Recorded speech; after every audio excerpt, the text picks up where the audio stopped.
வணக்கத்துடன் pepper and salt news என்கின்ற இந்த வலையொலியில் உங்களை சந்திப்பதில் நான் மகிழ்ச்சி அடைகின்றேன். வைத்தியர் அர்ஜுனாவுக்கு நான் பால் பிடிக்கிறேனா? வைத்தியர் அர்ஜுனா என்கின்ற ஒரு மனநலம் குழம்பிய ஒரு மனிதரை மையப்படுத்தி அவர் சார்ந்து அவரை உயர்வான கருத்துக்களை பதிவிட்டு ஒரு தெளிவில்லாத ஒரு முகவரியை எழுதுவதற்கான முயற்சிகளை நான் எடுத்து கொண்டிருக்கின்றேனா? இதுதான் இன்றைய கருப்பொருள். உண்மையிலே வைத்தியர் அர்ஜுனா அவர்கள் ஒரு குழப்பவாதியா அல்லது மக்கள் சார்ந்த விடயங்களை பேசுகிறேன் என்கின்ற அடிப்படையில் வைத்தியர் அர்ஜுனா அவர்கள் ஒரு திசை மாற்றத்தை தமிழ் மக்கள் மத்தியிலே உருவாக்கி கொண்டிருக்கிறாரா? இது சார்ந்த கருத்துகளோடு இந்த காணொலிக்குள் நாம் பயணிக்கலாம். எங்களுடைய பெப்பர் அண்ட் சால்ட் நியூஸ் என்கின்ற இந்த வலையொலியை பகிர்ந்தளிக்கவில்லை என்றால் பகிர்ந்தளிகள். நாங்கள் வெளியிடக்கூடிய பல காணொலிகள் உங்களை வந்தடைவதற்கான ஒரு களத்தை எட்டும். எதற்காக இன்று வைத்தியரை குறித்து பேச வேண்டும்? இது ஒரு கேள்வி. அப்படி வைத்தியரை குறித்து தினமும் பேசிக்கொண்டு இருக்கக்கூடிய அளவிற்கு அவர் ஒரு உயர்வான தளத்தில் இருக்கக்கூடிய மனிதரா? இது இரண்டாவது கேள்வி. இந்த இரண்டுக்கான கேள்விக்கான விடைகளை எடுத்து வைத்தாலே பல உண்மைகள் தெரிந்துவிடும் என்று நான் நினைக்கின்றேன்.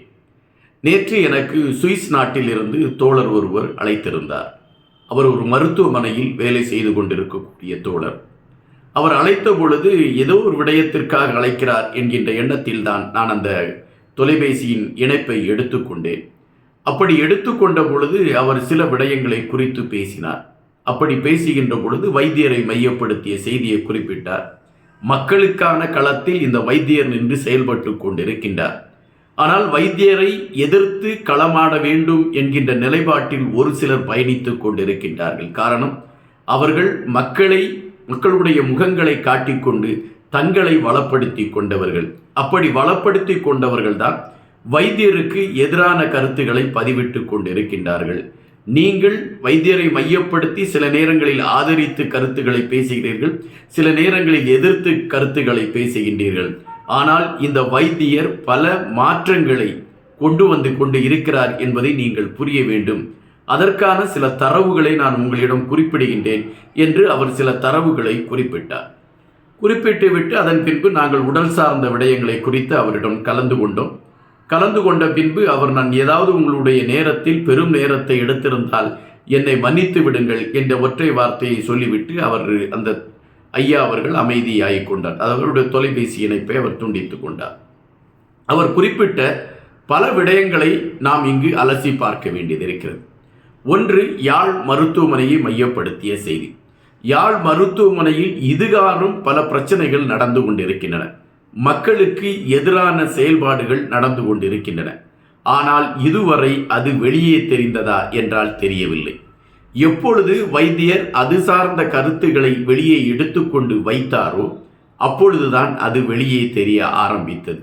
இல்லை என்றால் இன்று வரை யாழ் மருத்துவமனையில் மக்களுக்கு எதிரான விடயங்கள் என்ன நடக்கிறது என்பதை யாரால் கண்டுபிடிக்க முடியும் என்று நீங்கள் சொல்லுங்கள் என்ற ஒரு கேள்வியை என்னிடம் கேட்டார். இந்த கேள்வியை கேட்ட பொழுது நானும் சிந்திக்க ஆரம்பித்தேன். ஆம், இத்தனை காலமாக மக்கள் விடயங்களை குறித்த செய்திகள் பேசப்படாமலே அமைதியாக யாழ் மருத்துவமனையில் நடந்த அனைத்து விடயங்களும் மறைக்கப்பட்டிருக்கிறது. வைத்தியர் அர்ஜுனா அவர்கள் அதை வெளியே கொண்டு வந்த பின்புதான் அது சார்ந்த கருத்துகள் இன்று பேசுபடு பொருளாக மாறி இருக்கிறது. இன்று பலர் யாழ் மருத்துவமனையை மையப்படுத்திய செய்திகளுக்கான விளக்கங்களை கொடுப்பதற்கான ஒரு களத்தை எடுக்கக்கூடியதாக அமைந்திருக்கிறது என்ற ஒரு தகவலை அவர் வைத்தார். அதுபோல சத்தியமூர்த்தி அவர்கள் அன்று யாழ் மாவட்ட வளர்ச்சி கூட்டத்தில் பேசுகின்ற பொழுது, எங்களுடைய மருத்துவமனைக்குள் யாராக இருந்தாலும் நான் அனுமதிக்க முடியாது என்ற ஒரு வார்த்தையை அவர் குறிப்பிடுகின்றார். எப்படி அவரால் இந்த வார்த்தையை குறிப்பிட முடியும்? அந்த மருத்துவமனை மக்களுடைய வரிப்பணத்தில் இயங்கிக் கொண்டிருக்கக்கூடிய மருத்துவமனை. அந்த மருத்துவமனையில் சத்தியமூர்த்தி அவர்கள் அங்கு பணிபுரிகின்ற ஒரு அதிகாரி. அந்த அதிகாரி எப்படி நான் இவர்களையெல்லாம் உள்ளே விடமாட்டேன் என்று அவரால் சொல்ல முடியும்? அவருக்கு யார் அந்த அதிகாரத்தை கொடுத்தது? அப்படி என்றால் வைத்தியர் அர்ஜுனா அவர்கள் உண்மையைத்தான் இதுவரை சொல்லிக் கொண்டு இருக்கிறார் என்பதை நாம் புரிய வேண்டியது இருக்கிறது. இந்த உண்மை மீண்டும் மீண்டும் வலுவடைந்து விடக்கூடாது என்றால் அவர் மருத்துவமனைக்கு வரக்கூடாது என்று அவரை தடுக்க வேண்டும் என்கின்ற நிலைப்பாட்டில் இவர்கள் பயணித்துக் கொண்டிருக்கிறார்கள் என்பதுதானே நிஜம். சத்தியமூர்த்தி அவர்கள் பல காலங்களாக அந்த மருத்துவமனையில் செயல்பட்டு கொண்டிருக்கிறார். அப்படி செயல்பட்டு கொண்டிருக்கக்கூடிய சத்தியமூர்த்திக்கு தெரியாதா இந்த மருத்துவமனையில் இவ்வளவு குழப்பங்கள் நடைபெறுகிறது என்று? இந்த குழப்பங்கள் எல்லாம் நடந்து கொண்டிருக்கிறது என்பதை ஏன் சத்தியமூர்த்தி அவர்கள் இதுகாரும் வெளியே கொண்டு வருவதற்கான முயற்சிகளை எடுக்காமல் இருக்கிறார் என்கின்ற கேள்வியை அவர் வைத்தார். அதுபோல ஒரு பிரபலமான நாடாளுமன்ற உறுப்பினர், அவர் நாடாளுமன்றத்தில் தமிழ் சார்ந்த விடயங்களை குறித்து பேசுகிறார் என்கின்ற பொழுது மக்கள் மெய்சிரித்து அவரை பாராட்டி இருக்கிறார்கள். அவருக்கு தொடர்ச்சியாக வாக்குகளை அவர்கள் வாரி வழங்கி இருக்கின்றார்கள். ஆனால் கிளிநொச்சி பகுதியில் பெரும்பாலான மது சார்ந்த அந்த பார்கள் நடத்துவதற்கான உரிமம் அவரிடம் இருக்கிறது. சிங்கள ஆட்சியாளர்கள் அவருக்கு கொடுத்திருக்கிறார்கள். அதிலிருந்து ஒரு பெரிய வருமானம் அவருக்கு வந்து கொண்டிருக்கிறது. இந்த பார் சார்ந்த உரிமம் அவருக்கு எப்படி கிடைத்தது என்கின்ற கேள்வியை நீங்கள் கேட்டாலே மக்கள் சார்ந்த விடயங்களுக்காக இவர்கள் களங்களை உருவாக்கவில்லை என்பது உங்களுக்கே தெரிந்துவிடும். வைத்தியர் அர்ஜுனா அவர்கள் அந்த யாழ் வளர்ச்சி கூட்டத்தில் அரசு அதிகாரிகள் இதுபோன்ற தவறுகளை செய்கிறார்கள் என்பதை அவர் எடுத்து கூறுகின்ற பொழுது அதற்கு ஆதரவு தெரிவிக்க வேண்டிய தமிழ் நாடாளுமன்ற உறுப்பினர்கள் ஏன் அமைதி காத்தார்கள் என்கின்ற விடயத்திற்குள் நீங்கள் சென்றாலே இந்த அரசு ஊழியர்களை கையில் வைத்துக்கொண்டு தமிழ் நாடாளுமன்ற உறுப்பினர்கள் பலர் தங்களை வளர்வித்துக் கொண்டிருக்கிறார்கள் அல்லது தங்களை வளமைப்படுத்தி கொண்டிருக்கிறார்கள் என்பதை நீங்கள் புரிய வேண்டியதாக இருக்கின்றது. வைத்தியர் அர்ஜுனா மிக தெளிவான ஒரு களத்தோடு தமிழ் மக்களுக்கான ஒரு விடயத்தை செயல்படுத்த வேண்டும் என்கின்ற நிலைப்பாட்டில் மிக தெளிவாகவே அவர் பயணித்துக் கொண்டிருக்கின்றார். இதுதான் நிஜம். ஆனால் வைத்தியர் அர்ஜுனாவை அந்த செயல்பாடுகளுக்குள் அவர் தொடர்ந்து விடக்கூடாது என்பதற்காக அவருக்கு பல அச்சுறுத்தல்கள் வருவதற்கான வாய்ப்பு இருக்கிறது.